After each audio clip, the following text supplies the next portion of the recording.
ધર્મેશભાઈ, ખૂબ ખૂબ અભિનંદન. થેન્ક યુ ટીઝર જોયું, બહુ મજા આવી. થેન્ક્સ અ લોટ. અને તમને આ ફિલ્મમાં આટલા બધા નવા નવા કલાકારો છે, ફ્રેશ ચહેરા છે, તમારા રોલ વિશે ને ફિલ્મ વિશે જાણો. સી ફિલ્મમાં નવા ચહેરા તો એટલે ભાવિનની ઓફકોર્સ ડેબ્યુ ફિલ્મ છે અમારા હીરોની, પણ એની આ ત્રીજી ફિલ્મ શૂટ કરેલી છે અને ઓલરેડી 2 એની તૈયાર છે.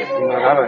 અને એક વસ્તુ કહું કે આ ફિલ્મથી આપણી ગુજરાતી ફિલ્મ ઇન્ડસ્ટ્રીને એક નવો હીરો મળશે જે ખરેખર કમ્પ્લીટ એક્ટર છે. અને ફિલ્મની વાત કરું તો મારી 40 વર્ષની કેરિયરમાં આટલી મોટી ફિલ્મ પહેલી વાર મેં જોઈ, અને આટલી મોટી ફિલ્મ પહેલી વાર ગુજરાતી ફિલ્મ ઇન્ડસ્ટ્રીમાં આવી રહી છે. બધી જ રીતે મોટી, કાસ્ટિંગ આટલું મોટું, આટલા મોટા એક્ટર્સ, ખર્ચો પ્રોડ્યુસરે જરા પણ વિચાર જ નથી કર્યો. અને એક વાત કહું, અમારા માટે સૌથી મોટા આશીર્વાદ હતા અમારા પ્રોડ્યુસર, કે અમે લોકો એક પણ વાતની એ માણસ અમને તકલીફ નથી પડવા દીધી. એન્ડ એકચ્યુઅલી આવા પ્રોડ્યુસરની આપણી ગુજરાતી ફિલ્મ ઇન્ડસ્ટ્રીને જરૂર છે.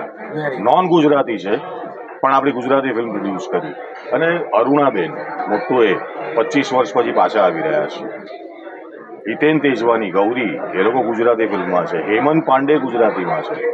અને એક વાત કહું, બહુ જ મજા આવી. જલસો કરતા કરતા આખી જલસો ફિલ્મ પતાવી નાખી અમે. વાહ. તો સાંજે ફરી પ્રીમિયરમાં મળ્યા. બહુ મજા આવી સાહેબ. Thank you. ખૂબ ખૂબ